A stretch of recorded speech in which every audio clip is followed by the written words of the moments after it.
pessoal, é isso aí. Vamos aqui para o terceiro dia, né, da oficina de fotografia.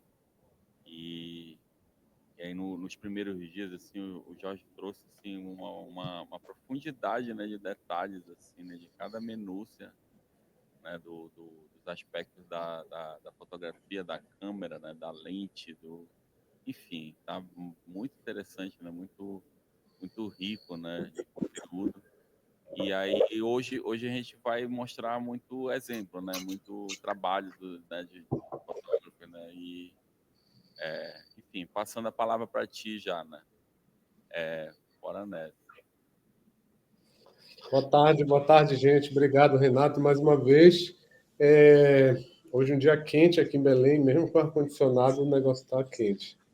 Mas, então, gente, acho que dando continuidade nessa esse movimento, a ideia, então, foi trazer muitas informações, né? Assim, a gente tem uma quantidade de informações bem grandes para pensar, para trabalhar, sobre a fotografia, né? Desde essa ideia, né, do que foi a fotografia analógica, fotografia de base química, né, como ela se constitui nessa primeira fase e como depois a gente tem a fotografia eletrônica digital, como a gente conhece, seguindo, na verdade, os mesmos princípios, né? Inclusive os mesmos termos, as mesmas nomenclaturas, os mesmos símbolos. Né? Assim, se a gente começar a comparar, por exemplo, os símbolos das funções na câmera, a gente vai ver que, claro, na fotografia eletrônica digital a gente tem novas funções que vão aparecendo, etc. Mas, basicamente, né, a gente está seguindo ali um mesmo caminho, né, que é um caminho um caminho técnico de desenvolvimento científico, etc. e tal. Eu falei um pouco também, então, muito dessa parte técnica, forma de captura da imagem, como é que funciona ali o filme, formato. Tentei, então, fazer um pouco essa analogia justamente com a fotografia digital, para trazer um pouco de atualidade, né? Para a gente não ficar pensando que a fotografia hoje é uma coisa, por que a gente está tratando de outra? Na verdade, é porque a gente está tratando de uma só coisa, né? De um só processo e um só percurso. Então, do meu ponto de vista e principalmente da organização onde eu trabalho, né, que pensa a fotografia também nas suas dimensões da educação e processual, então a gente pensa, né, eu penso junto também, que é muito interessante, muito importante a gente conhecer o processo de formação inteiro, o processo de criação da imagem, mas também os equipamentos para a gente desenvolver melhor a nossa linguagem, né? O que a gente quer criar a partir de então da fotografia. E aí, como nesses dois primeiros momentos a gente falou de uma maneira bem técnica, hoje eu queria trazer, como o Renato falou, referências, né? Que é aquela ideia de que a gente aprende a fotografar, sim, olhando fotografias, né? Conhecendo novos fotógrafos e fotógrafas, analisando também as imagens dessas pessoas, né? Entendendo por que aquelas imagens estão ali, né? E onde elas estão. Então, a ideia é pensar um pouquinho nessas coisas hoje. E aí, dentro desse caminho, né, de pensar a fotografia não mais somente como história e técnica, mas com os seus diversos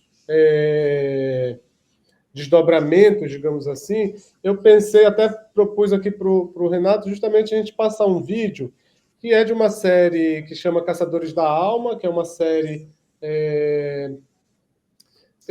feita por eu não lembro agora quem exatamente fez, né, o grupo que fez, mas enfim, foi feita uma série de conversas com diversos fotógrafos e resulta numa série temática, onde a gente tem vários temas, assim. A série chama Caçadores da Alma, né? Então discute muito essa questão da fotografia como caça, né? Mas também vai discutir o fotojornalismo, também ali a ética da fotografia, a ética da imagem, etc. e tal. Então, é uma série muito, muito referencial, principalmente porque ali a gente tem os fotógrafos falando, né? Então, a gente tem a Anaí Benedito, que é uma grande fotógrafa paulista, já está bem velha, inclusive, nesse documentário, ela está nova ainda, né? Mohim Biziliar, Enfim, eu não sei se nesse episódio que eu vou passar agora tem o Sebastião Salgado, mas tem todos esses nomes de grandes fotógrafos, né, que tem muito justamente acrescentado da sua experiência, seu trabalho, etc. e tal. E aí eu separei justamente os episódios são curtos, viu, gente? São feitos para TV, então são episódios de 20 minutos, contando as entradas e saídas do vídeo. Eu vou dar uma adiantadinha só para a gente não, né, pegar o vídeo já da parte que interessa, e da mesma forma ali no final eu vou cortar um pedaço dos créditos. Então vão ser mais ou menos 20 minutinhos de vídeo. Onde eles vão pensar ali é o episódio que está separado como a fronteira da fotografia, fronteira fotográfica, no sentido justamente de pensar essa fronteira, até onde vai a fotografia, né? O que ela quer de alguma forma. Então a ideia é um pouco, depois desses 20 minutos de vídeo, a gente pensar um pouco mais sobre isso, e aí eu vou trazer também outras referências de fotógrafos paraenses. Dentro disso também eu pensei, eu estava buscando aqui, só que eu não encontrei na internet, que são os episódios do... Mas eu vou tentar conseguir isso ainda, porque eu conheço o rapaz da produtora. Está gravado, né? Eu conheço o rapaz da produtora, é ótimo. Mas aqui em Belém, né, tem uma produtora que chama a Maraú Filmes, que eles fizeram também uma série de documental que foi feita também para televisão, que chama Olhares do Norte. E ali no Olhares do Norte são 8 episódios dedicados cada um a um fotógrafo, né? E ali é muito legal, porque a gente está falando de fotógrafos de Belém do Pará, né? Então, trabalham em Belém, mas que propriamente circulam e moram e vêm de outras regiões do Pará, mas que está localizado aqui no Pará. Então,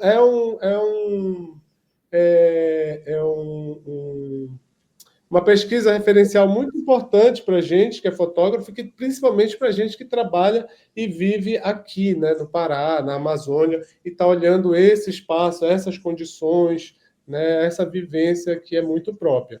Então, já fica a dica, na verdade, do Olhares do Norte. Eu vou realmente tentar conseguir pelo menos um episódio para tentar passar aqui. Eles também são episódios curtos, de 15 minutos. Essa série eu não conhecia, né? Então, ela foi lançada esse ano.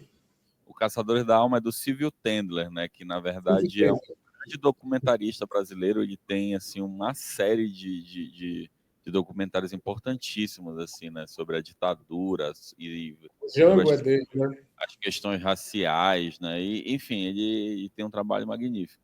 E o Caçadores da Alma tem 2 temporadas, né? 2 temporadas, 12 episódios, cada uma, mais ou menos. E é bem interessante, porque no segunda temporada, eu também separei um vídeo da segunda temporada, mas que eu vou deixar mais como dica mesmo, de referência aqui. A segunda temporada é bem interessante, porque eles quebram um pouco o formato de temas ali, né? Então, não vai mais ficar tanto num tema fotográfico, mas vai para um tema muito mais de poética, digamos assim.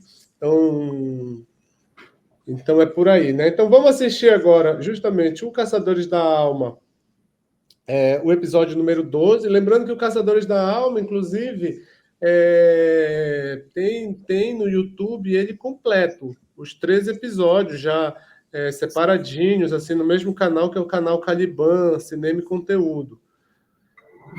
Os fotógrafos não têm... Tá. Então, deixa eu só preparar aqui. Jorge. Oi. Eu entendi, eu vi agora, tô ouvindo o meu som aqui, tá meio baixo, né? Agora melhorou. Tá bom para mim, tá perfeito. Não, eu tô ouvindo aqui na transmissão, né? Agora chegou melhor. Tá. Quando tu colocar aí o som, tipo, desliga o teu microfone, que tá dando um... entendi, verdade. Tá voltando um feedback aí. Beleza. E aí, compartilha a tela que eu apareço aqui, que eu boto. Tá. E aí é melhor não ampliar a tela, né? Tu dizes também? Não, até pode colocar a tela cheia. Tá aparecendo aí? Não aparece. Aparece clique para sair da tela cheia. Ele não entra na tela cheia. Deixa eu ver, tentar outra forma de compartilhamento aqui. É o episódio 12, é? Eu posso tentar colocar aqui eu Esse mesmo. eu acho que fica melhor, exatamente. Vou abrir aqui. Se quiser, eu vou colar o link logo aqui no chat privado. Me manda aí. É mais rápida. Prontinho.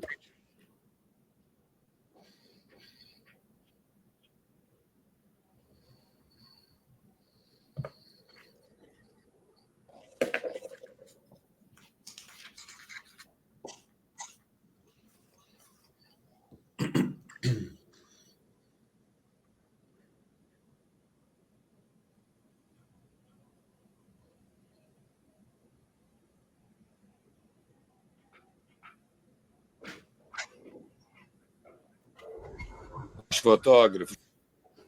Show, é esse mesmo. É isso.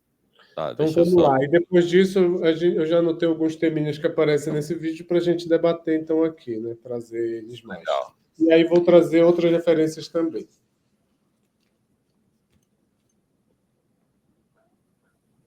Vou até tirar a gente aqui da tela, né? Ou não, deixa aqui no quadradinho.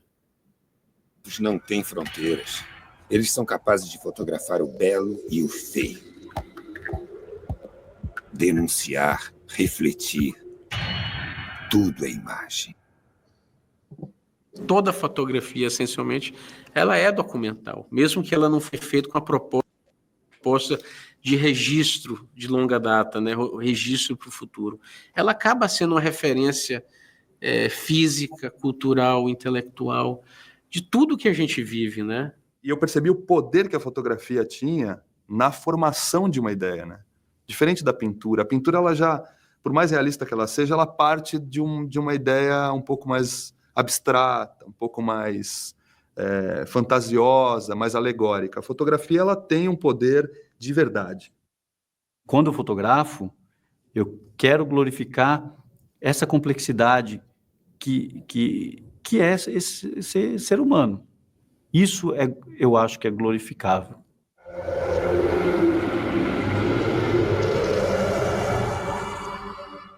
Se alguém da equipe chegar aqui e tirar uma foto minha e daqui a 20 anos mostrar, olha aqui, aquele dia que você estava sentado lá conversando com o Silvio, eu digo, não, eu estou sentado conversando com ele. Eu nunca mais vou deixar de estar aqui. Isso é a imortalidade da fotografia. Eu tenho que observar muito, eu quero estar dentro, né? Eu acho que eu tenho que buscar aquilo, né? Eu acho que essa busca da imagem, essa busca da linguagem, porque a gente rouba a alma mesmo, não tem jeito, a gente caça a alma das pessoas, não tem jeito.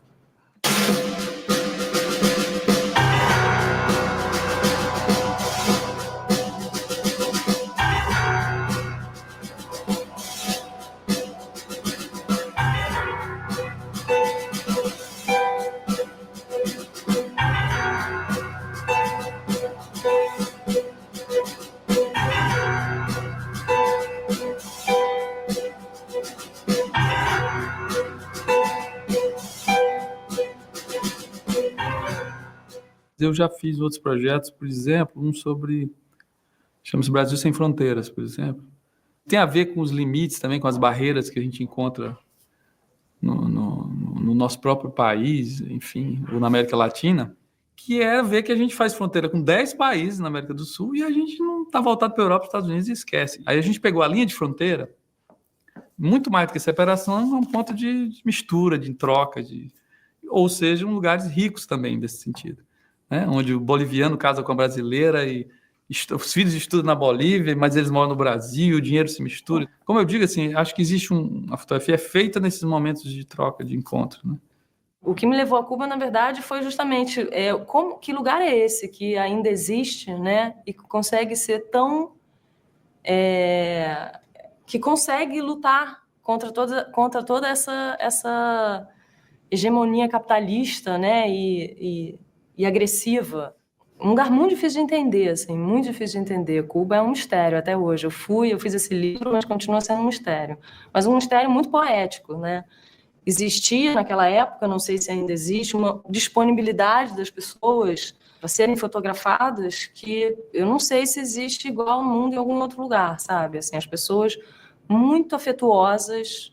é como se você tivesse conectado com o presente de tal maneira que você está... tudo está em você e você está em tudo, sabe? Tudo, o cheiro, o som, o ritmo das coisas, está tudo ali.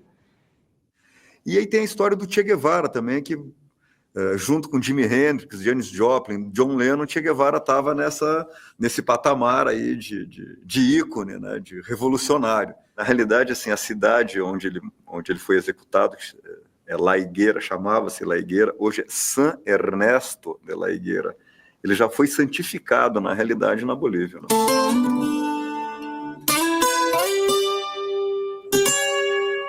E acabei de chegar agora da Bolívia outra vez, né? E o que me atrai muito lá é a questão que ainda existem maneiras tradicionais de vida dentro desse mundo globalizado. Por exemplo, as práticas agrícolas são as mesmas de 200, 300 anos atrás, em muitos casos. Eles aram a terra na mão. Então, é uma espécie assim para mim, o grande atrativo disso é preservar um pouco dessa memória, dessa maneira de vida que vai, eu não sei quanto tempo ainda dura na Bolívia isso aí. Há alguns anos nasceu, para a glória do nosso século, uma máquina que diariamente assombra nossos pensamentos e assusta nossos olhos. Antoine Wirtz. Para mim, a imagem ela ainda é essencialmente um momento decisivo, né? Ela é essencialmente o clique. Tanto que, quando eu fotografo, nunca tive uma imagem que eu recompus ela. Para mim, a foto, ela sela no momento do clique, no momento que você aperta o obturador da máquina. Aquele momento que só aquilo existe, entendeu? Só aquilo aconteceu e jamais vai se repetir. O que você vê na minha foto é o que eu estava vendo ali. Fotografo São Paulo, primeiro, que é uma cidade que eu amo, que eu adoro e que eu me desespero com ela. Então, tem várias coisas interessantes da mudança da cidade e tal. Essa tentativa, pode-se até dizer que já deu resultado, de transformar em São Paulo numa arte na rua, né, com todos esses grafites maravilhosos e tal. Eu acho que é uma transformação na cidade e tal. Eu tinha um grande incômodo com a fotografia, né? Ao mesmo tempo que tinha um fascínio, uma paixão, eu tinha um incômodo que era exatamente no uso da fotografia, manipulando o jornalismo, manipulando a informação, na publicidade fortemente para te convencer a comprar. E o projeto Metabiótica questiona, ele provoca, perturba exatamente essa veracidade da fotografia, né? Essa ideia de que o que está ali existiu. O que se vê no Metabiótica existiu. É uma parede, uma pintura e uma pessoa que passa. Ela constrói uma realidade que é o clique, que é aquele momento. Eu vi milhões de pessoas falando, não, isso é Photoshop. Já me perguntaram, inclusive, por que você tem um trabalho tão grande para fazer uma imagem que parece montagem? Isso é fascinante, era exatamente a ideia. Quando você faz uma fotografia, o que acontece? Ela penetra no tempo. E quando ela penetra no tempo, ela para aquele tempo que ela penetrou. Essa imagem é sem nunca ter sido. Ela nunca existiu. Ela passa a existir muito rapidamente. Ocorre que do momento que ela se torna real, e como ela foi inserida no tempo e no espaço, ela é presente, ela é passado e ela é futuro ao mesmo tempo. Eu acho que a força e a magia dessa imagem única, elas se mantêm. Elas não têm prazo de validade. É a mesma coisa, eu faço uma analogia com a literatura, quer dizer, o fenômeno dos blogs, ele não altera o valor literário de quem se dedica ao ofício da literatura. A minha ideia de fotografar basicamente foi de contar histórias, porque eu acredito que são essas histórias que formam o caldo cultural das pessoas. Me atraiu muito, né, o meio ambiente, né, com né, com as grandes coisas que aconteceram na Amazônia na década de 80 e 90. É de um resgate, de um momento que a gente não foi passado historicamente para a gente a nossa história de uma forma bacana, né? Hoje, sobre essa questão dos arquétipos, tem muita coisa muito, muito profunda, né? Que pega os orixás, pega muitas coisas que eu estou me alimentando para começar a retratar. É a raiz, é a terra, como dizem os africanos, é a tata, é a terra, é a mãe, entendeu? É a busca desse espaço físico que foi nosso e que é nosso, e passar adiante, né? Lógico, a imagem, o que seja a questão da sonoridade, desse resgate de imagens. A Olimpíada é uma sorte. Você trabalha com a sorte 24 horas, você não consegue cobrir tudo, são muitos fotógrafos trabalhando ao mesmo tempo. O bacana da cobertura é você fazer diferente, é tentar investir no seu próprio olhar, tentar captar o que as pessoas não estão enxergando naquele momento.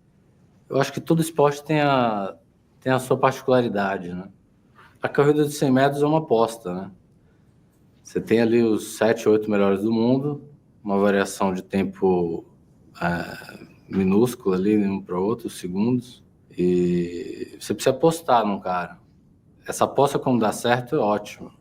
Você tem a imagem perfeita, você tem o cara atravessando uma linha de chegada.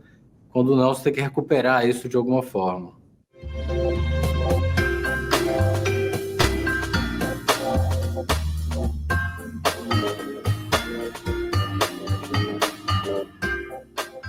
Eu sou um fotógrafo que gosta de cor. No caso desse ensaio, cai para 2 cores só. Tem algumas que de vez em quando entram, tal. O azul e o branco entram eventualmente, mas as 2 cores dominantes nesse ensaio são verde e amarelo. Sítios urbanos que se preparam, que fazem lá uma cenografia urbana própria, específica para a Copa do Mundo, né? São os recantos das cidades assim, que se transformam para virar pontos de encontro, de celebração de Copa do Mundo. A fotografia é uma forma de combate. Chapolin.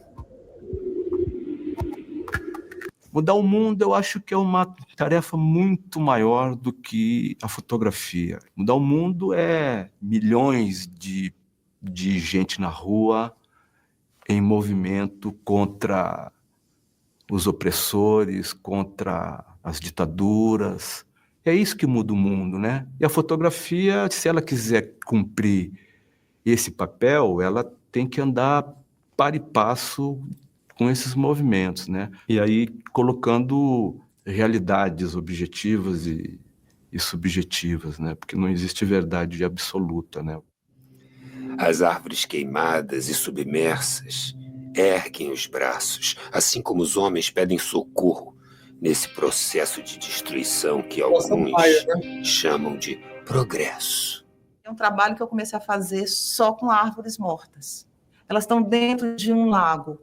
Será que esse cemitério de árvores mortas e de gente e de tudo vai continuar? A gente está vivendo num momento desse planeta que ou a gente toma uma providência ou então a gente desiste, né, para sempre. Então eu acho que agora que a gente enxerga isso, é necessário que a gente minimamente busque formas de se pensar outras alternativas. E eu estou fotografando as árvores porque elas me emocionaram. Mais do que qualquer fala. Mais do que qualquer história. Mas acho que uma foto importante foi eu ter presenciado junto com o povo lá do movimento Xingu Vivo, em Altamira, em Belo Monte, agora em janeiro, a primeira intervenção concreta das obras no leito do rio. Depois disso, teve algumas manifestações lá, onde eu tive a satisfação de estar junto com o povo.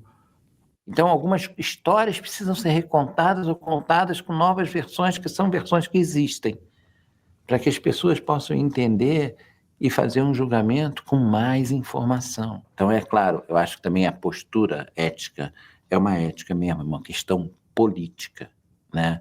Agora, nada disso impede que o teu material tenha alma, né? Que as pessoas que estão lá dentro possam saber o que você está fazendo.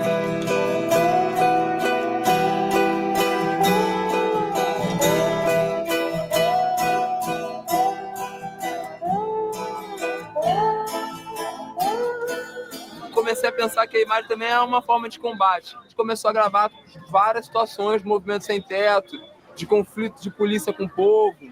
A propriedade deve servir aos interesses sociais. Um despejo, outra ocupação! Um despejo, outra ocupação!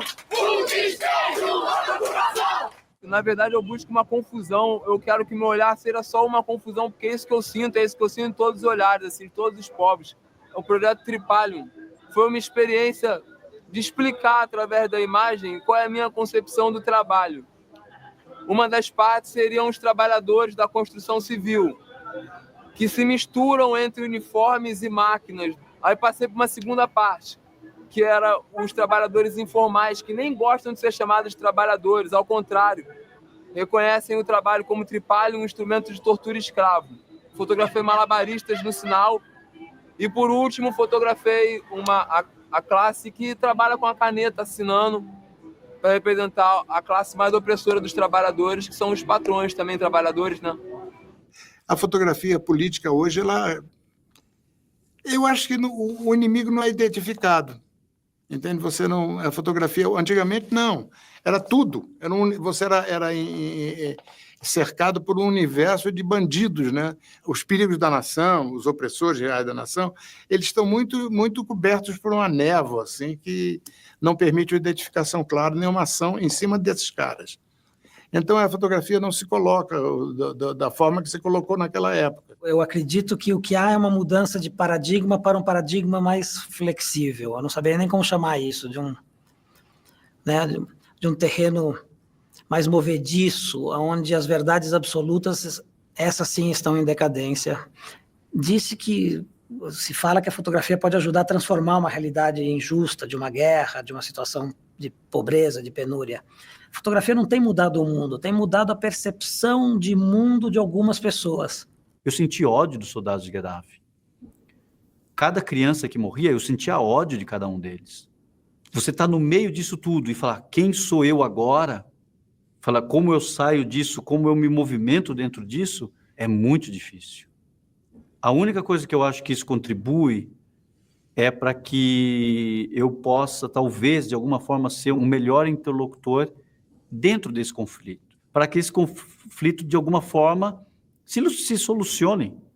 O filme e a fotografia, para mim, só tem uma importância. Se um deles, ou se os dois, podem contar a história que eu estou vendo ali na frente.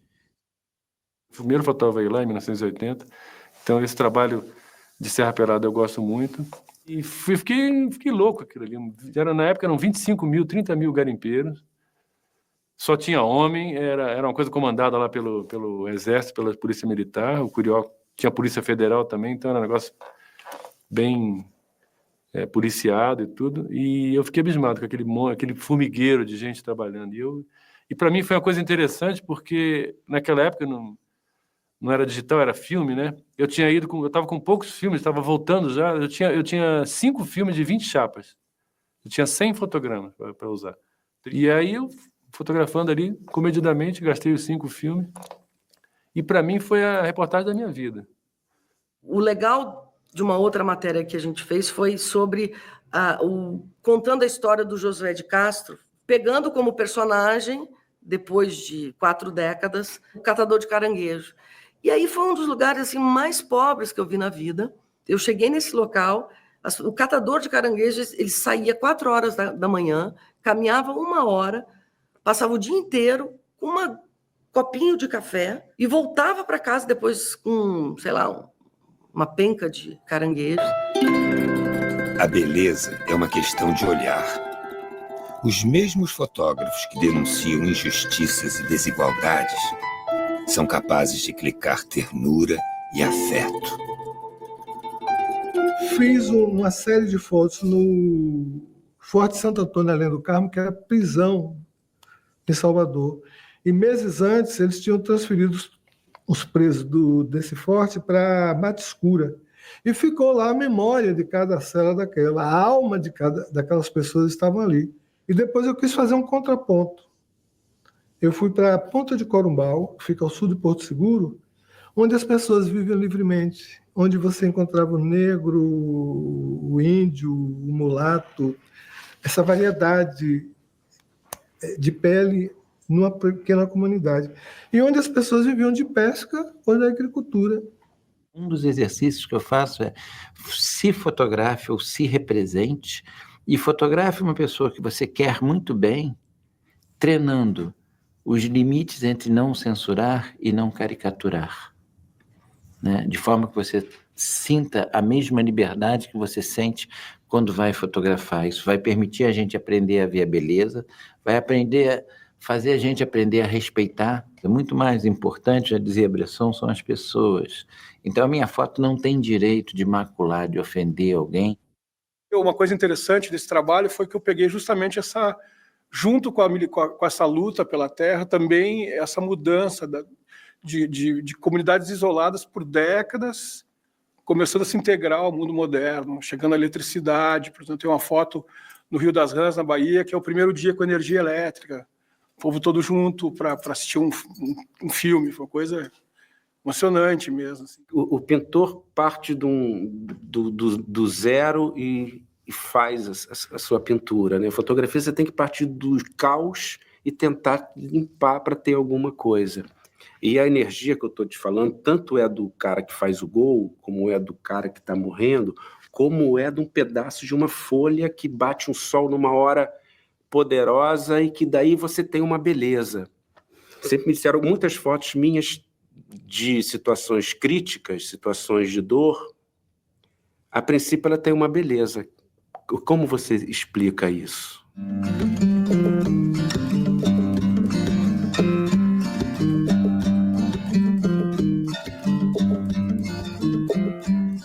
Eu estava muito vinculada a esse trabalho da mulher, né? Então a mulher um pouco vítima, e de repente eu vi que no forró as mulheres agarravam os homens assim, olha, era saber quem estava aproveitando de quem ali era muito difícil. Estava todo mundo aproveitando de todo mundo para o bem de todos e a felicidade geral da nação. Em meio à ditadura e tal, a gente estava meio desanimado de fazer cartão postal.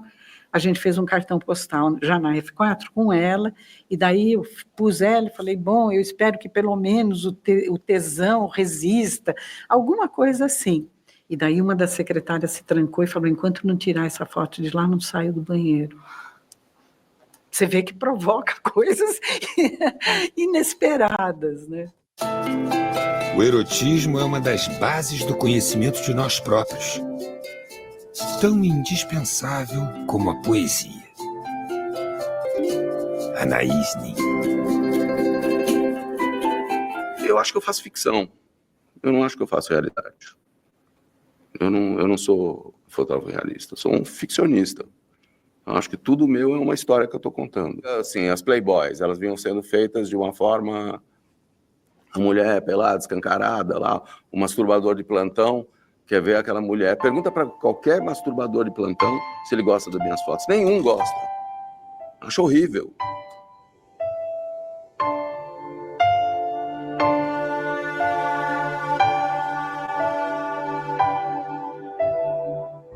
O tesão é uma coisa que você não explica, ninguém explica. Você sente tesão e pronto, certo? Não explica. Se você sair ali na rua agora, na pracinha ali, ver uma mulher maravilhosa, linda, loura, nua, correndo para cima de você, você vai correr. Que louca, que é isso, cara? Vai sair fora, né? Que é isso? A maluca nua pra cima de mim. E se você estiver no ônibus em cima e tiver uma mulher no carro embaixo com a sainha por aqui, tu vai ficar olhando, opa, né? Então é uma forma diferente de você ver as coisas. O nu você tem que encarar como se fosse um objeto, não objetos sem emoção, mas com uma forma para você fazer uma bela foto. Eu acho que é por aí.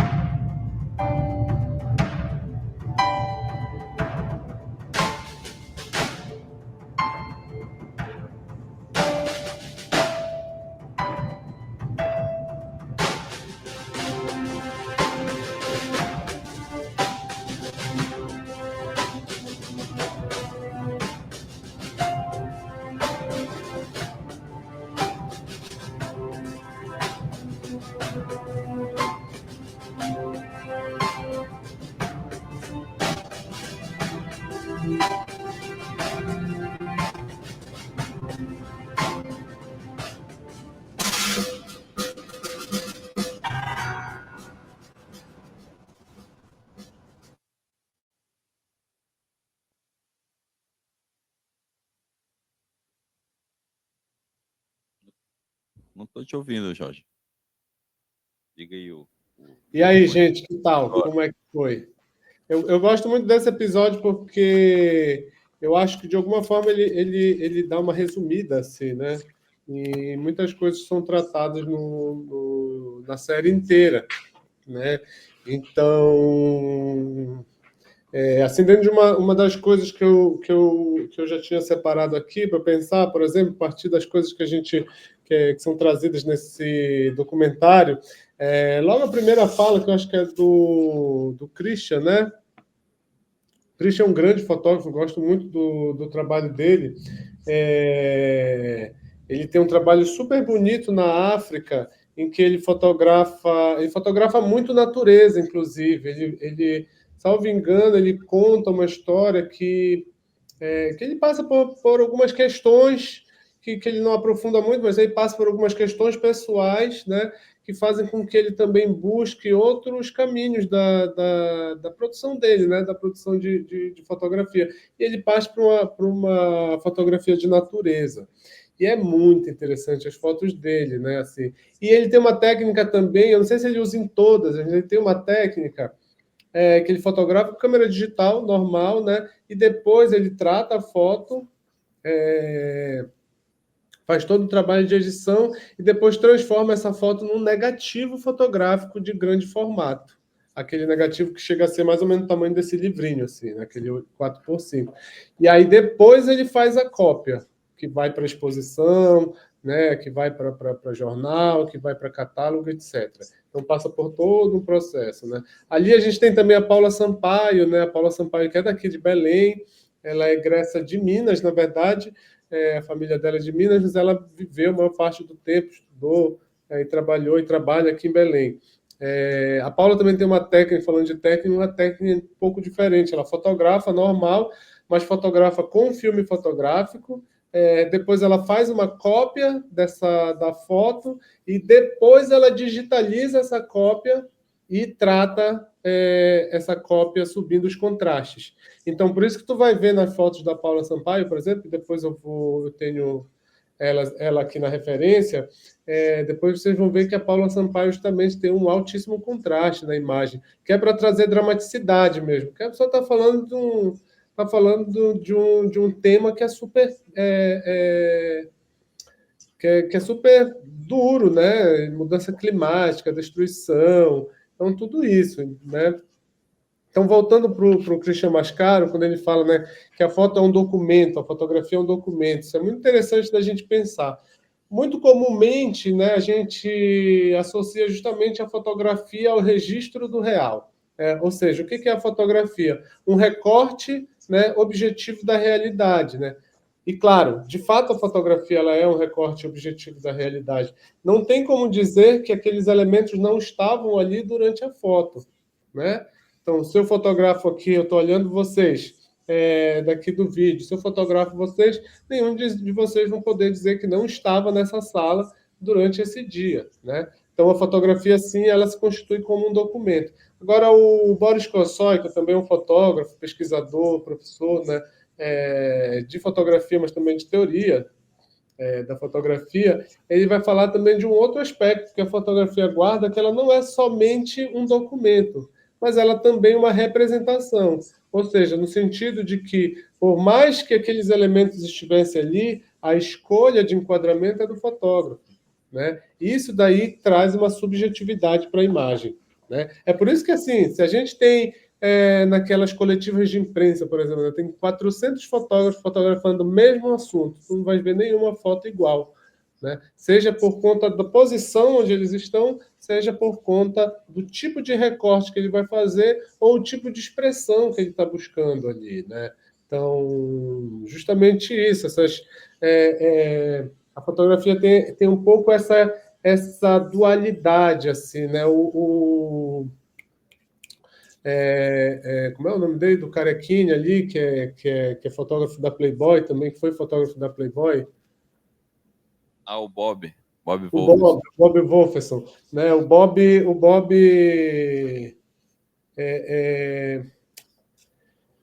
como é que ele fala? Ele fala, minha fotografia não é um documento, eu sou um ficcionista, né? No sentido de que ele está ali, por mais que, por exemplo, o Bob Wolferson é um fotógrafo que desenvolveu muito o retrato, né?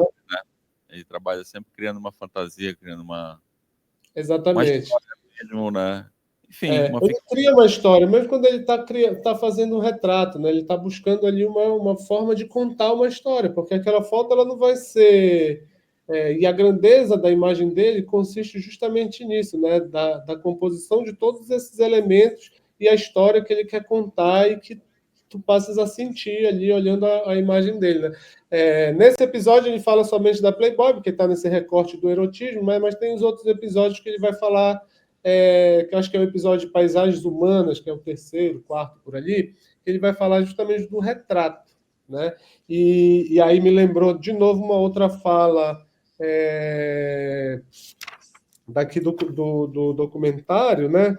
Que ele vai falar muito que a fotografia ela se constitui muito com esse jogo, né? Com essa relação entre o assunto fotográfico e o fotógrafo, né?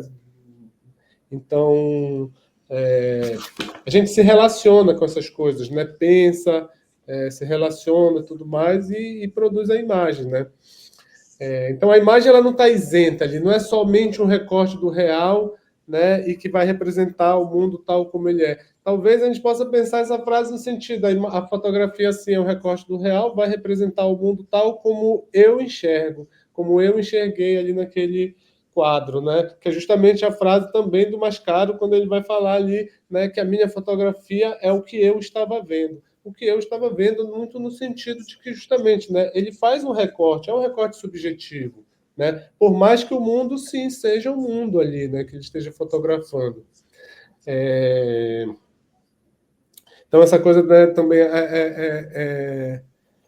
que me lembrou agora também a coisa, quem foi que falou? O Janduário Garcia, né, que é um grande fotógrafo baiano, talvez um dos maiores, um dos caras que eu mais gosto da fotografia, até porque ele é muito experimental, ele em um determinado momento ele vai para o laboratório fotográfico e as imagens dele são outra coisa, que ele é fantástico, esse cara. Ele fala da imortalidade da fotografia, né? A imortalidade do momento também fotográfico. A fotografia ela tem esse poder também, né? Ela imortaliza aquele momento, que é um momento, como de novo o Mascaro diz, é um momento decisivo, né? Isso vai levar, o momento decisivo, isso vai levar a gente a pensar, na verdade, num fotógrafo pioneiro ali da década de 20 e 30, trabalhou até, acho que 60, que é o Cartier-Bresson, um fotógrafo francês, é um fotógrafo artista que vem da pintura e encontra na fotografia uma grande expressão e trabalho também, né? O que é importante. E aí ele passa a desenvolver, então, uma teoria para ele fotografar, que é o instante decisivo, onde ele vai dizer, basicamente, né, que o momento da fotografia é aquele momento decisivo que vai reunir e resumir todas as ações que estão ali em torno, né? Isso é muito legal, porque eu tive um professor de fotografia na Fundação Corro Velho, que era o Eduardo Calife, acho que tu conheces, né, Renato? Sim, conheço. O Eduardo Calife, que ele falava assim, olha, vocês têm que fotografar. Eu dizia, não, mas eu não tenho câmera, ou então, tenho medo de sair, mas a fotografia não acontece somente com a câmera. A primeira parte é o exercício do olhar, né? É o que tu queres fotografar. O que tu vais esperar acontecer na cena, prever acontecer, ou bem analisar o mundo, ver como ele está se comportando, até onde ele vai chegar e onde vai estar o momento do teu clique ali, né? Então, esse processo de observação na fotografia ele é fundamental também, né?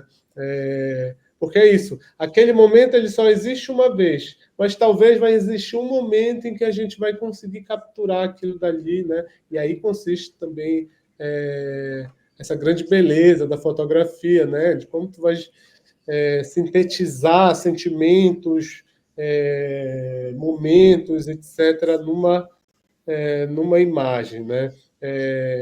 Esse ano a gente perdeu um dos maiores fotógrafos brasileiros, que é o Evandro Teixeira. O Evandro Teixeira ficou muito famoso pelas fotografias da época da ditadura, e tem uma foto dele em particular que é muito boa, que é um policial batendo nos estudantes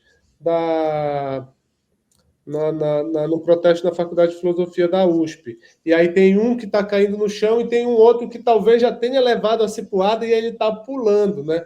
Então, ali naquela foto a gente consegue compreender também uma série de coisas, né? Para além do documento, porque ali, né, tu vais ter uma série de elementos que tu vais conseguir identificar, de modo a identificar o tempo, né? Onde foi, o ano, não sei o quê, mas também compreender que tipo de situação era aquela, né? E pensar criticamente também sobre aquela situação. Eu acho até, Jorge, que tô falando do Evandro, né?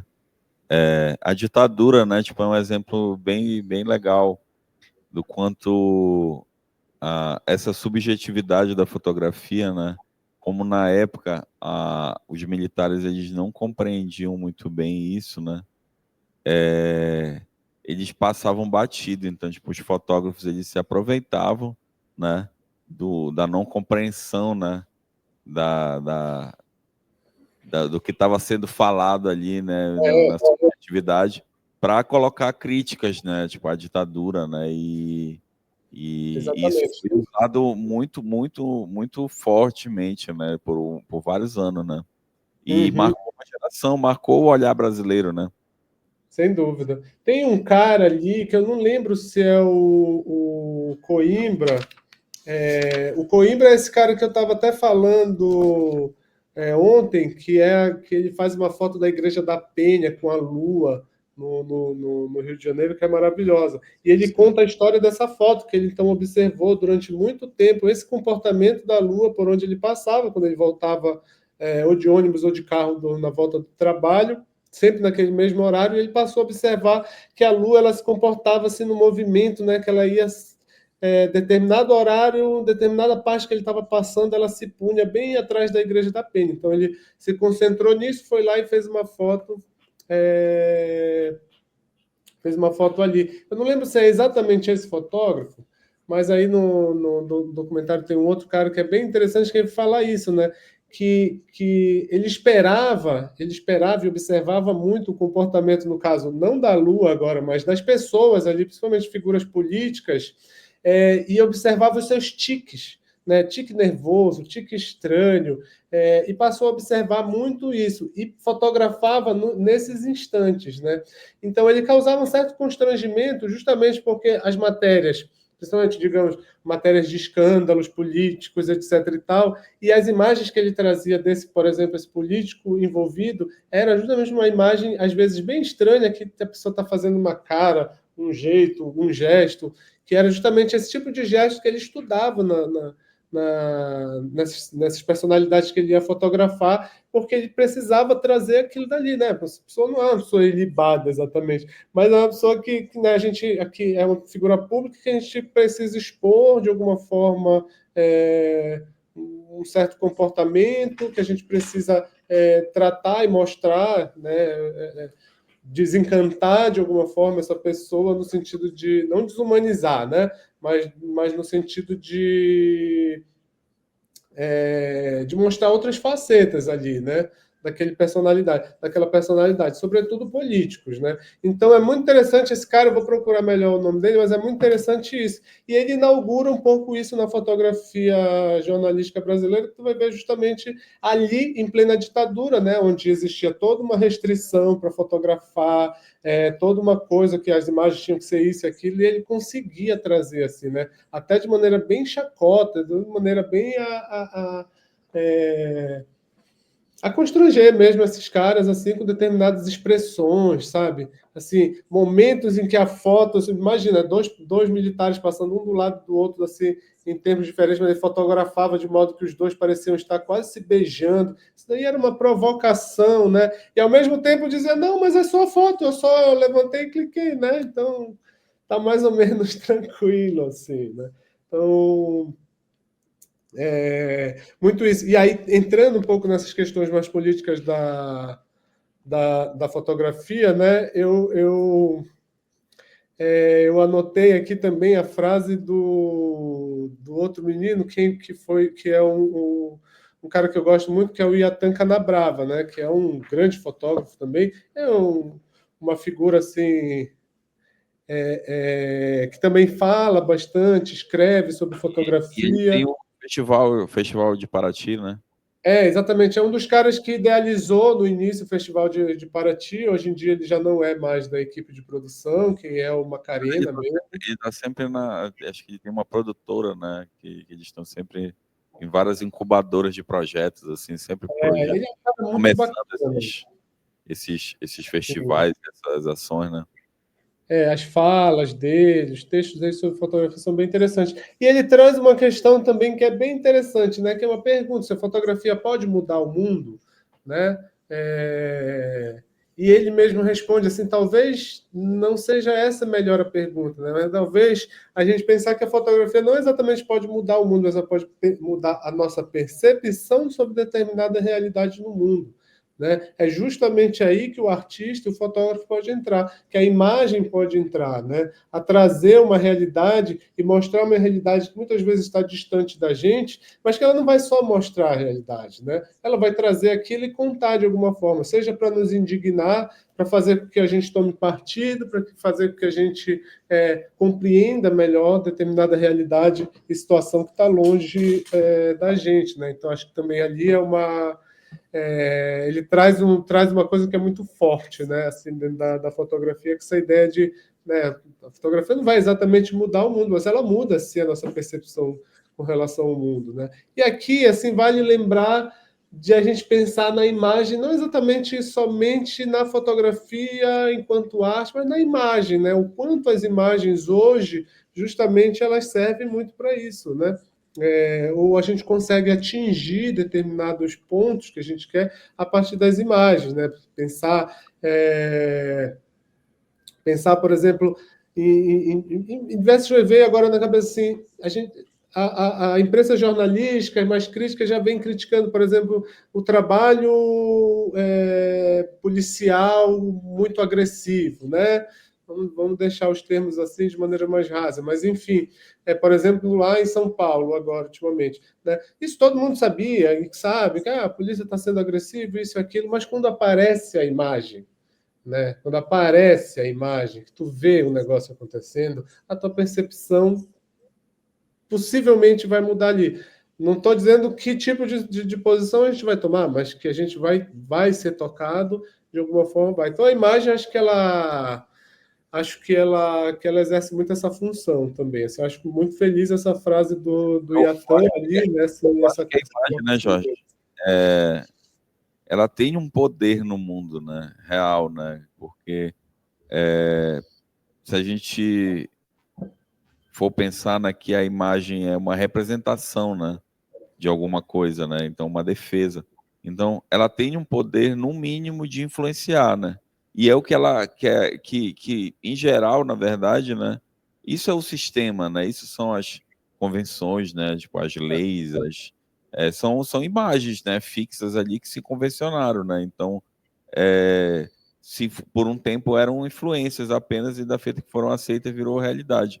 Então, assim, a todo momento existe uma defesa de uma nova imagem, né? De um novo ponto de vista. A questão é que a gente, enquanto dia a dia, né? Tipo, a gente normalmente não pensa nisso, né? Mas, assim, nos círculos de poder de quem manda no mundo, isso é uma coisa, assim, que ela é muito levada a sério, inclusive, né? O poder, né, da imagem, da figura, né? Da representação mesmo das formas, né? Da geometria, né? É tudo muito, das cores, é tudo muito levado a sério, né? Exatamente. Determinados campos, como da publicidade, então, são disciplinas específicas, digamos assim, né? Mas isso que está falando é bem interessante, né? A fotografia tem, se a gente pensar no Boris Kosoy, de novo, ela tem esse duplo dupla composição aí, né? Então ela tem digamos que uma metade dela é documento, a outra metade é representação. É uma escolha subjetiva, né? É uma forma de construção da imagem. Essa forma vai passar por todos os nossos referenciais ideológicos, né? As nossas formas de pensar o mundo mesmo. Quando a gente escolhe uma cena, entra ali uma série de questões, né? A gente está construindo ou buscando também construir uma forma de representar o mundo tal qual a gente pensa, seja de maneira crítica ou da maneira como eu quero representar ele, belo, etc. e tal, né? Então,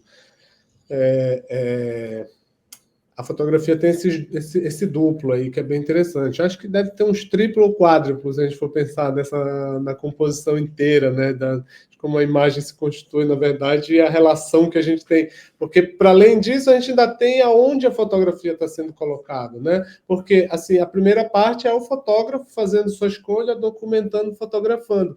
E a outra parte é onde essa imagem vai ser utilizada e, principalmente, a recepção sobre ela, né? Então, é a observação dela e o que ela causa. Então, acho que dá para pensar, na verdade, um monte de partes aí constitutivas, né, da imagem. E aí, bom, né, a ideia justamente era trazer um pouco esses temas mais como reflexão, né, como a gente pensar um pouco, depois de ter falado de maneira muito técnica sobre a imagem, câmera, formatos, filmes, etc., tentar trazer um pouco mais uma reflexão sobre esses caminhos da imagem, né, que não estão somente ali dentro de uma ordem que seja só documentar, só mostrar isso, aquilo, mas é que está envolto em mais coisas, assim, né, digamos. E aí, só para já dar um gancho para amanhã, que eu consegui aqui falar e eu já consegui o vídeo do Olhares do Norte para passar amanhã, Renato. Ele é bem contínuo também, e aí talvez eu vou escolher aqui qual deles eu passo, mas talvez o do Miguel, que seja mais Legal. momento. E agora tu vai colocar aí aquelas fotos assim selecionadas? Sim. Pode crer. Sim. Vamos lá.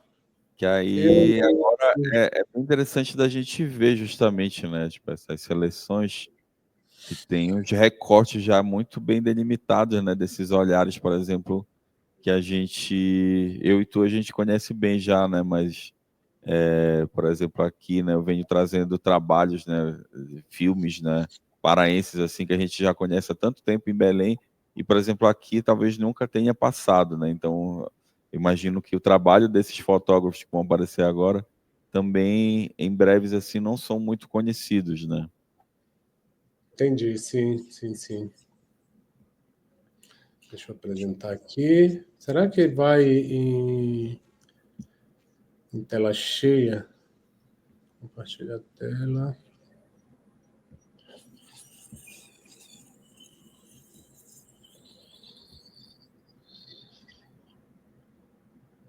Como é que está entrando aí? Clique para sair da tela. Ela não vai continuar cheia. Fica aparecendo o clique para sair. Não entendi por que fica aparecendo isso, mas...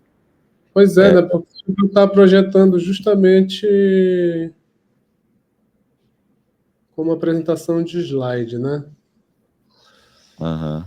Se eu fizer Pode compartilhar, baixar e colocar o arquivo lá, como eu tinha te mostrado. Pronto, então. Vou tirar aqui. Fica melhor mesmo, tela cheia. E fica melhor para tu ver também, né? Que não vai ficar, tu não tá com duas telas, né? Exato.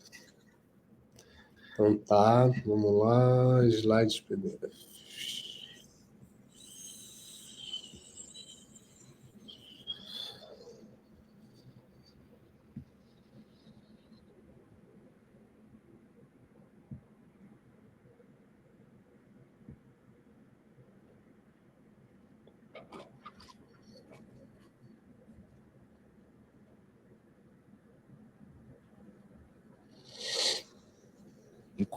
enquanto sobe, alguém que está aqui presente, né, que assistiu aí uma parte da apresentação, né, do Caçadores da Alma, né, ou, enfim, quiser fazer algum tipo de questionamento, de colocação, né, enquanto a gente abre aqui, alguém gostaria?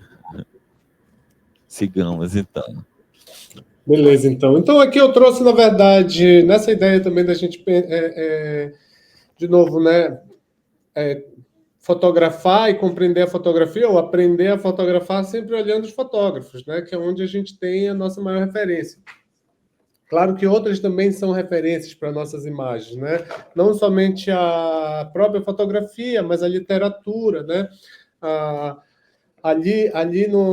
Nesse documentário aqui tem o nome daquela menina lá, que ela faz um trabalho a partir do livro do Josué de Castro, que é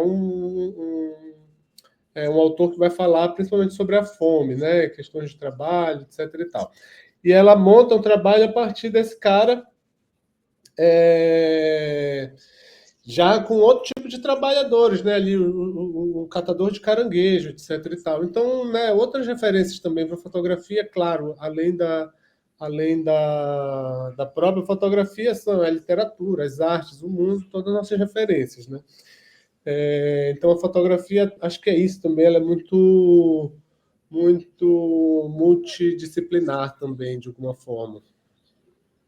Então, vamos lá, né? Aqui eu tenho algumas referências, e aí eu separei 4 referências de fotógrafos daqui de Belém, do Pará, né? Não exatamente, por exemplo, o Miguel, que eu vou mostrar aqui, ele não é exatamente de Belém, ele vem do interior de São Paulo, mas se fixa em Belém desde a década de 80 e passa a trabalhar por aqui. Então, mais do que fotos, né, tem esses nomes também que eu acho que fica como referência sempre para a gente estar pesquisando. E amanhã também eu vou trazer ainda mais um conjunto de fotos para a gente olhar mais fotos, né?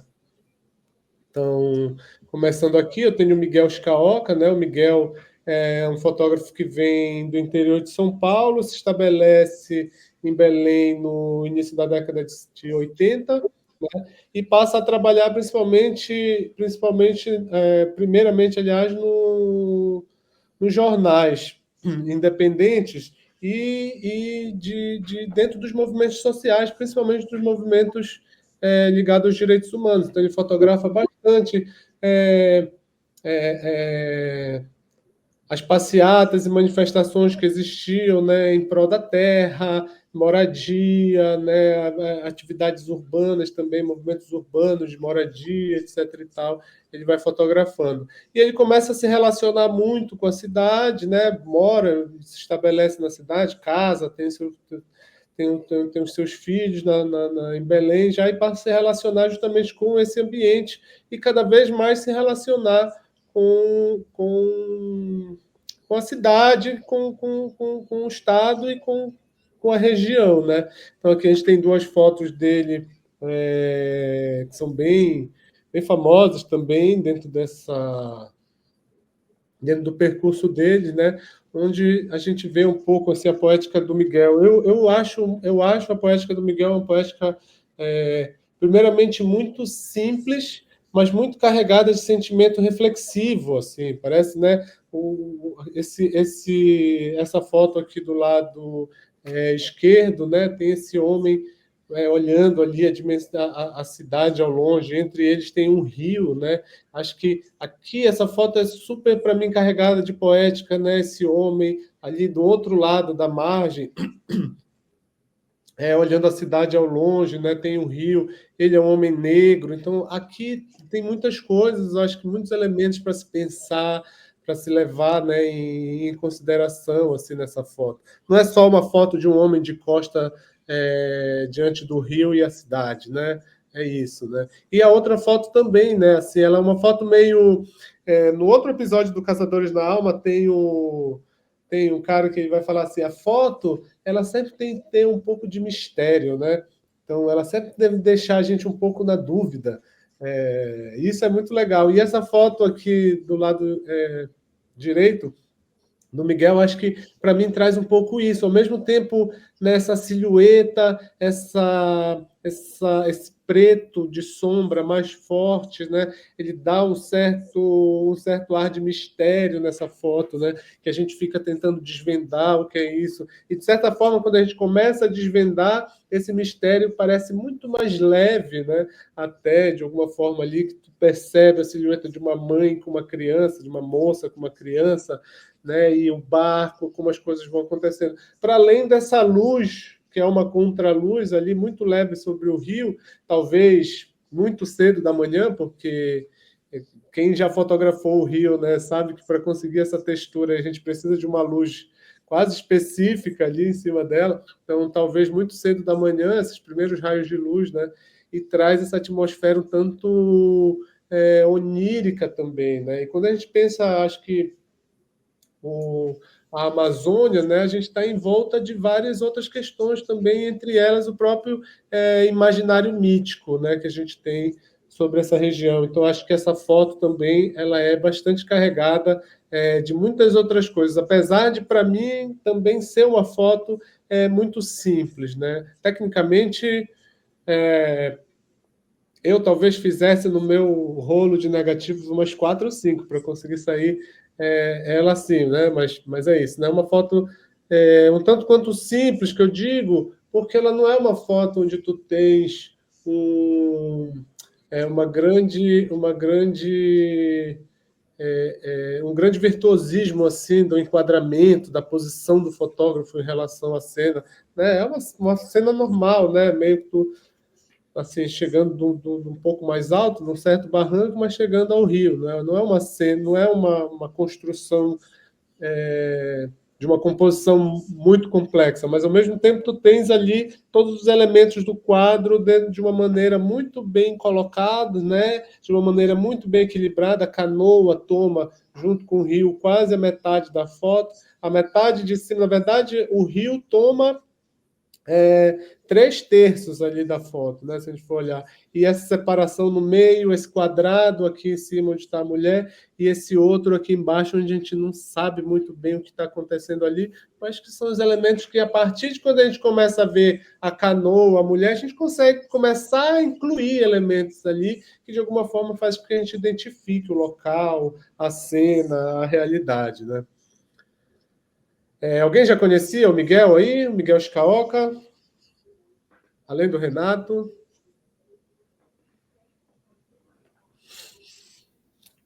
Não, Já, ninguém.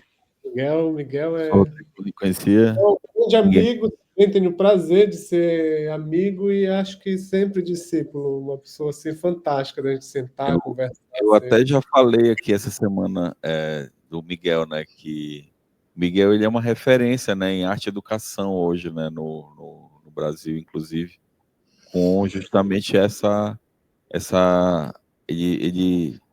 ele desse tempo aí, né, que ele chegou, né, e se encantou com porque essas fotografias assim elas têm uma singularidade muito interessante, né, de um momento, um instante, né, congelado, só que tu tem muito movimento, muita vida, né, nelas.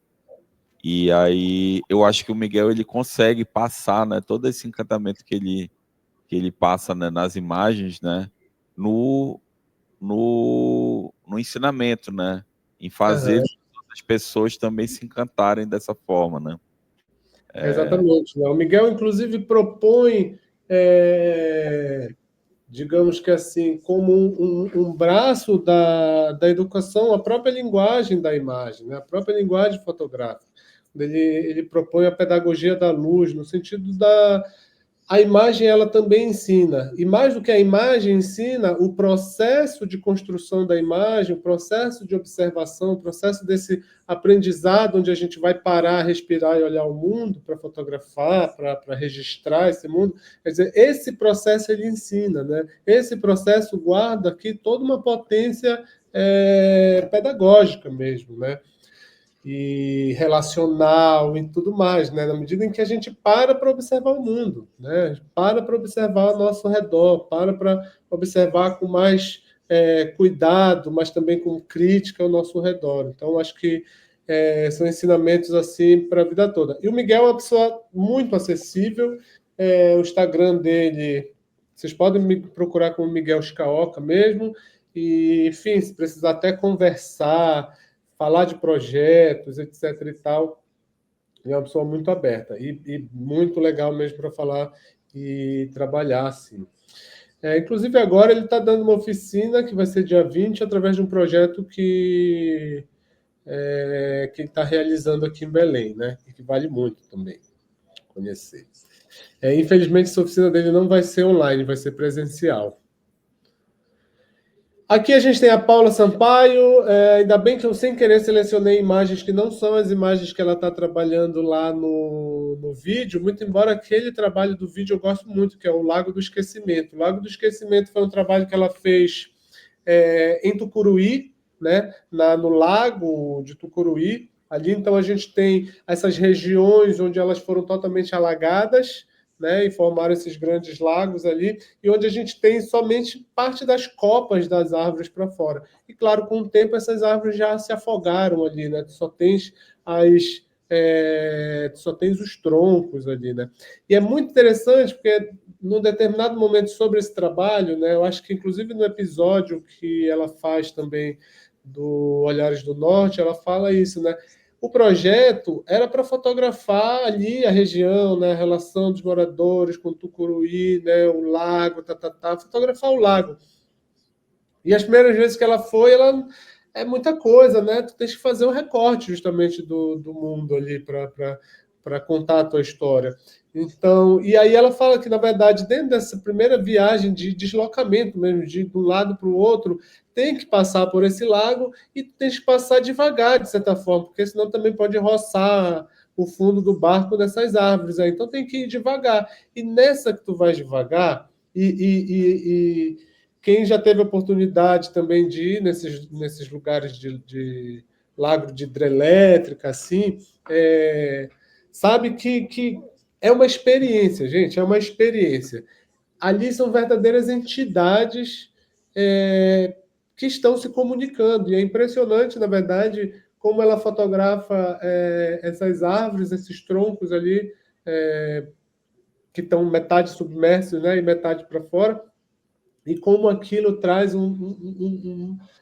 uma carga dramática muito forte, né? Tu passas a compreender aquilo e sentir até certa dor também com aquilo tudo, né? Então a Paula é de uma poética assim, muito sensível e principalmente, muito embora esse trabalho do Lago do Esquecimento não seja um trabalho onde tenham pessoas nas imagens, né? Ela é uma fotógrafa que trabalha fundamentalmente uma relação entre fotografado e fotógrafo, né? Ela cria retratos, mas ela não cria retratos a partir somente dela, mas a partir de todo um jogo de relação com a comunidade, com a família, com as pessoas com quem ela está trabalhando, né? Então aqui, nessas 4 fotos que eu separei dela, salvo engano, são todas fotos que ela fez em áreas de quilombo, né? Então, é uma área, um local, uma comunidade onde ela chega, se apresenta, convive em determinado momento, até chegar o momento de, sim, pegar a câmera e, né, montar ali os seus retratos, né? Então, é muito legal isso, porque, primeiramente, já faz a gente pensar que o retrato ele não é só uma tomada de uma foto. Né? O retrato ele só é um retrato na medida em que há uma relação e uma troca mútua entre retratado e fotógrafo ali, né? Então não existe um retrato roubado, por exemplo, né?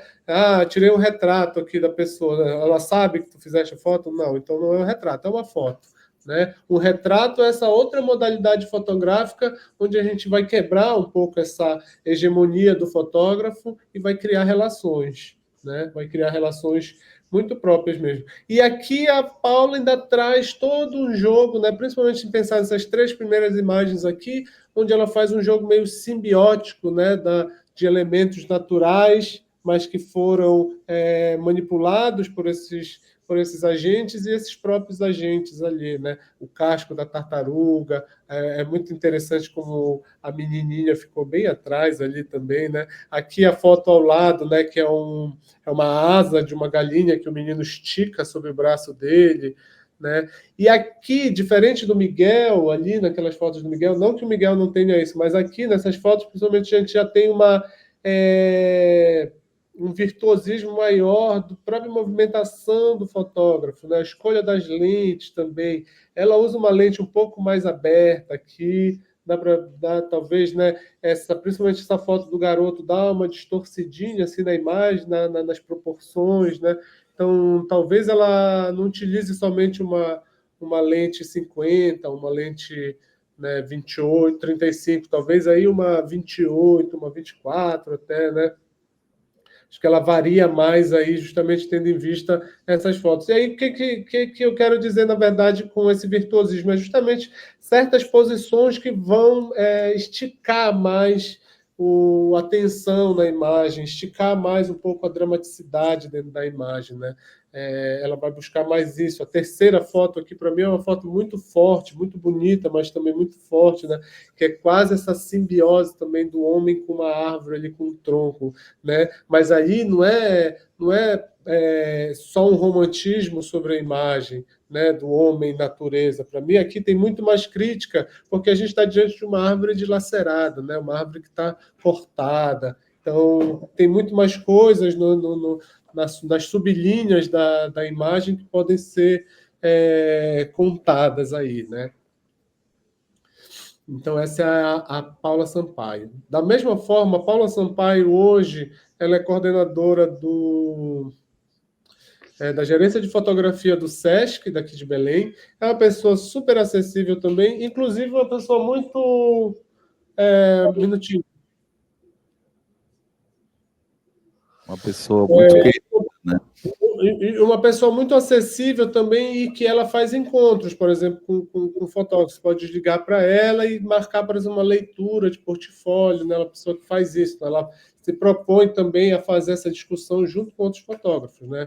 Ver o que é aquilo, ver o que a pessoa está produzindo e fazer um comentário, uma crítica ali. É uma pessoa também super acessível, muito bacana de conversar.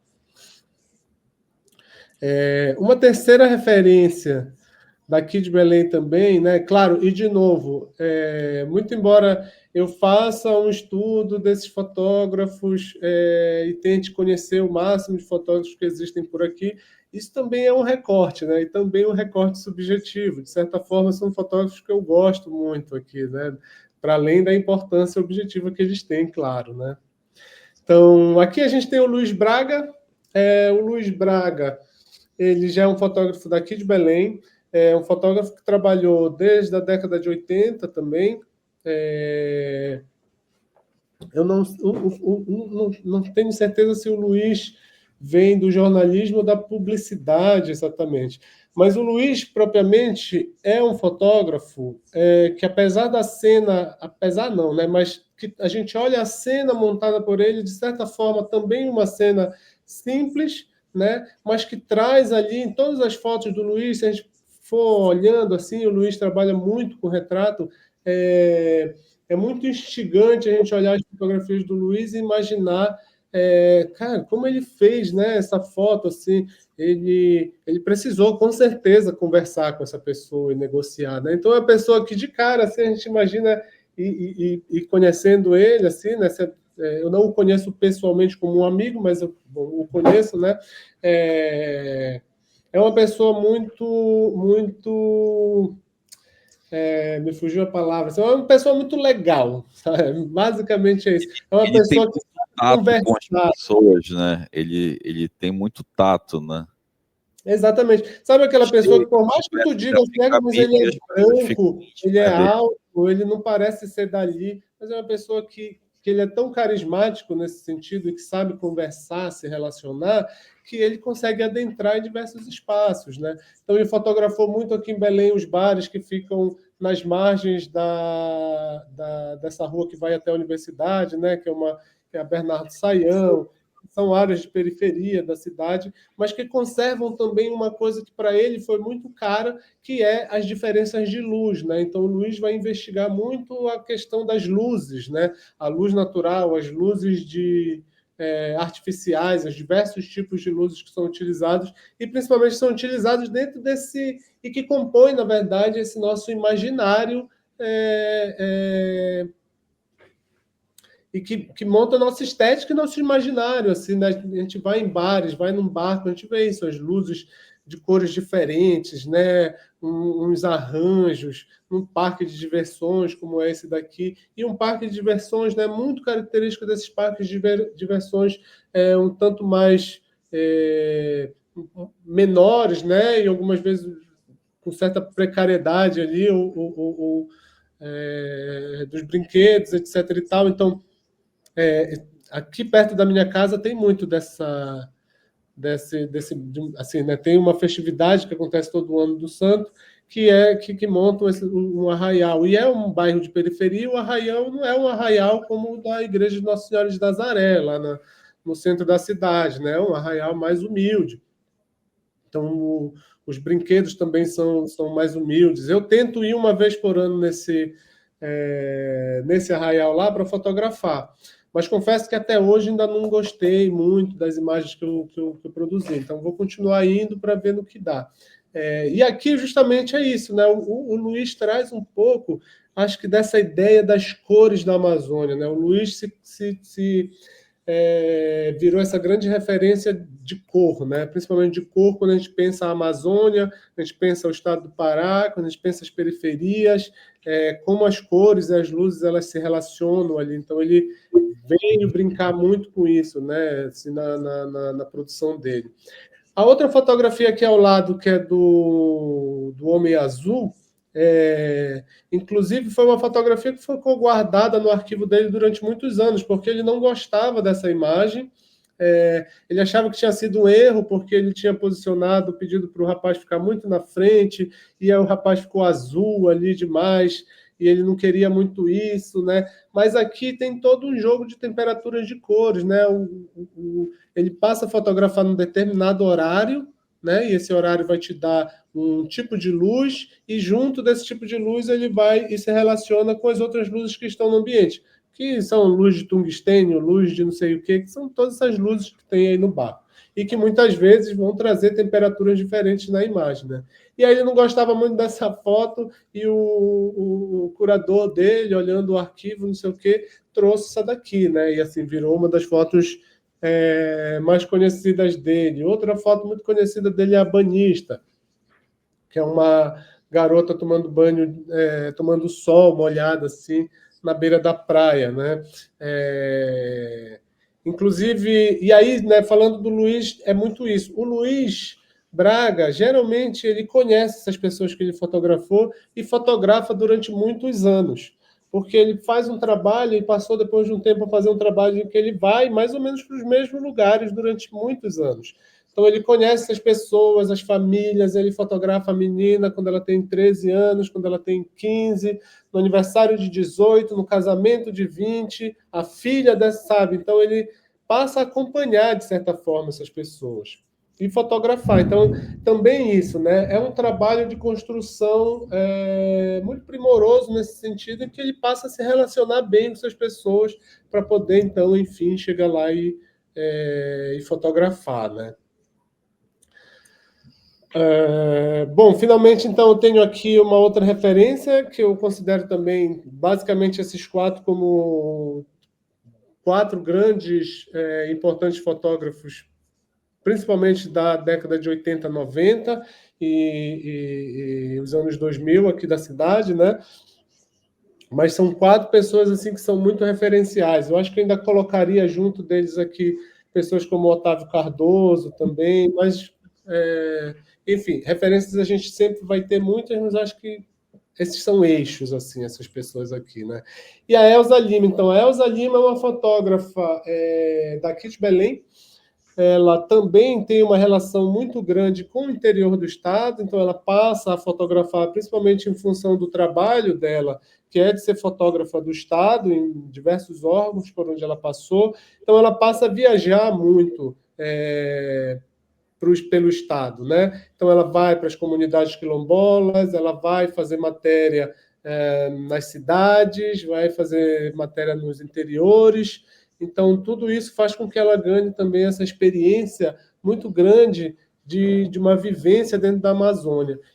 E a Elza também é uma pessoa assim, extremamente carismática também, gentil nesse sentido. Então, também é uma pessoa que sabe conversar muito, né?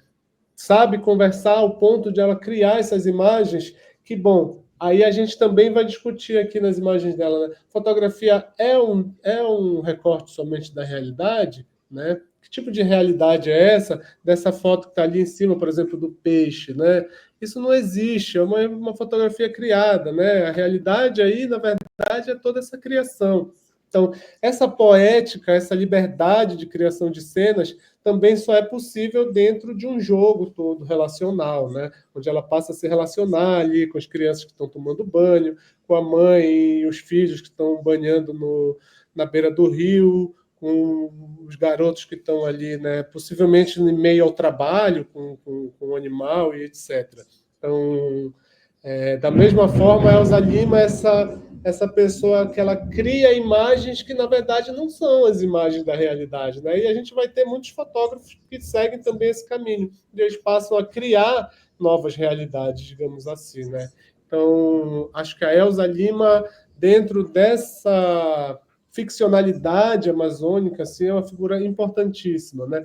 Para além da técnica, porque na Elza a gente brinca dizendo assim, a Elza, se tu recortar a foto dela em 4 pedaços, tu vai ter 4 fotos, parece que diferentes, né? Porque tem várias coisas acontecendo na fotografia dela. E é impressionante a forma como ela consegue enquadrar isso. Isso é muito virtuosismo, né? Não é tão fácil fazer isso, não. Né? Então fica a Elza Lima como essa grande referência assim, também. Né? Lembrando que todas essas pessoas são fáceis da gente encontrar, sendo no Google, publicações, materiais acadêmicos, livros sobre essas pessoas, tudo isso é bem comum da gente encontrar. Então, eu quero encerrar justamente com essas referências, né? Desde o Miguel, que traz, então, essa grande simplicidade na imagem, né? Mas uma profundidade muito grande dos sentimentos aqui, né? Da afetividade. A Paula Sampaio um pouco mais forte, né? Como o próprio contraste da foto que ela procura apresentar, né? Quer trazer. O Luiz Braga, onde, né, o trabalho da cor e uma investigação da cor, mas também da própria relação do fotógrafo com o espaço fotografado, com as pessoas fotografadas, e, finalmente, a Elza Lima no sentido da criação mesmo e da reinvenção do mundo e da realidade. Né? Para mim, a Elza Lima, nesse sentido, inclusive, ela é grandíssima, né? Assim, né? Porque ela realmente é isso, né? A gente está criando um outro mundo, uma outra cena, né? É uma cena que não existe na realidade. E ela está ali criando, ficcionalizando para a gente, para o nosso deleite. Então, gente, por hoje acho que seria isso, né? Como a gente disse, seria um encontro hoje um pouco mais dinâmico, onde a gente ia conversar mais, trazer menos materiais técnicos, mas trazer mais referências para a gente conversar e pensar mais, né? Legal, legal demais, Jorge. Essas pessoas realmente marcaram, né, uma época e influenciaram todo o movimento que existe forte hoje, né, de produção fotográfica, né, no Pará, né? E isso que tu tá falando, que tu repete de cada um deles, eu queria reiterar, né, sobre acessar esses caras, né, essas pessoas. Esse trabalho nosso aqui, ele é um trabalho de investigação, né, sempre, né, é um trabalho de curiosidade. Isso é necessário de existir. E para isso a gente precisa acessar as pessoas, né? A gente precisa mesmo, né, puxar assunto, puxar conversa. É assim que a gente cria novos vínculos, acaba arrumando até trabalho no meio disso, né? Exatamente. E é um pouco complicado no começo, né? Porque a gente, com certeza, tem uma mistura de vergonha com sei lá o que mais, Mas, assim, uma trava, né? Depois de algum tempo, né? Isso se torna natural, assim, né? Sei lá, tu vê um trabalho que tu gostou, que é uma coisa que antigamente na internet era muito natural, né? A gente comentava, a gente trocava ideias sobre o que a gente via mesmo. E hoje é uma coisa meio assim, parece meio artificial às vezes, né? Mas assim, tu gostou de um trabalho e aquilo ali virou uma referência para ti, cara? Eu, pessoalmente, eu vou trocar ideia com a pessoa que produziu, né? Pô, bacana, o que foi que tu usou aí? Como é que foi? Não sei o quê. Enfim, a partir daquilo ali, né? Várias outras coisas acontecem, né? E isso é só uma parte do fluxo, né? Porque como tu colocou sobre o Luiz e a... Como é que foi a última agora? Esqueci. Elza Lima. A Elza, isso, me falhou o nome. Do quanto eles são talentosos em conseguir chegar nas pessoas e criar um clima, e criar um ambiente. Isso é impressionante e é difícil, bicho, olha, porque eu me considero tão confiável pra caramba. Eu acho que Mas é difícil mesmo, né? Chegar a isso, né? É muito difícil. Da nova geração, eu poderia, pessoalmente, falar da Nayara Jenkins, por exemplo, né? Que ela chega no Ver o Peso e ela acaba fotografando um nível de intimidade que é impressionante, assim, é realmente impressionante. Exatamente. É impressionante, porque até quem ela vai fotografar ali no Ver o Peso, que muitas vezes está em situações um pouco mais difíceis, mas que se abrem de tal forma para ela que tu precisa ali, mano, ser uma pessoa que sabe muito conversar, e não é uma questão de estar negociando uma cena. Tu tá te relacionando, criando confiança, de certa forma amizade, sabe? Trocando afetos mesmo nesse sentido. Porque uma confiança, principalmente para montar determinada foto, não é só uma coisa de, olha, pô, vem cá, gostei de ti, bora fazer uma foto. Tu chama uma pessoa para fazer uma foto assim. Mas na medida em que tu vai começar a complexificar isso, né, criar mais elementos ali, querer contar uma história, aí o negócio, né, começa a ficar mais difícil. Justamente, vai te exigir outras facetas também de relacionamento ali, de abertura tua mesmo para determinadas situações. Tu falaste da Nai, eu estava justamente pensando nela como fotógrafos mais contemporâneos, eu estava pensando justamente na Nai e num cara que é novo assim, na fotografia, que é o Matheus Souza. O Matheus, inclusive, é PCD. E traz uma questão muito relacionada a isso, né? Porque ele tem limitações de movimento em que limitam, por exemplo, onde ele vai conseguir ou não enquadrar, né? Então ele não consegue, digamos assim, se preocupar com um enquadramento muito versátil, onde vai ter que se abaixar alguma coisa, porque ele tem limitações do corpo dele mesmo que não permitem isso. Para onde ele vai? Para o afeto, para relacionamento. Né? Então as fotos dele, até inclusive viralizou uma foto dele que é de um ensaio que ele estava fazendo com um casal que estava se casando, né? Fazendo um ensaio de casamento do casal, num bar na periferia da cidade. Então, como ele constrói a imagem dele é justamente isso. A técnica importa para ele sim fazer a imagem, mas aí outra coisa para ele importa muito mais, que é o relacionamento, é o afeto, é a forma como tu vai te relacionar com a pessoa fotografada ou com o local ali, de uma maneira que todos se sintam bem. E tu vai sentir isso na foto também, né? Pois é. É isso, então. Acho que a gente trouxe aqui bastante reflexões para todo mundo, né? E fica aberto também a provocação de que todo mundo que estiver assistindo isso pode acessar a gente também, eu, o Jorge, né? A gente está aberto, né, à conversa. Eu acho que é nessa conversa, nessa troca de experiência que a gente aprende no fluxo, né?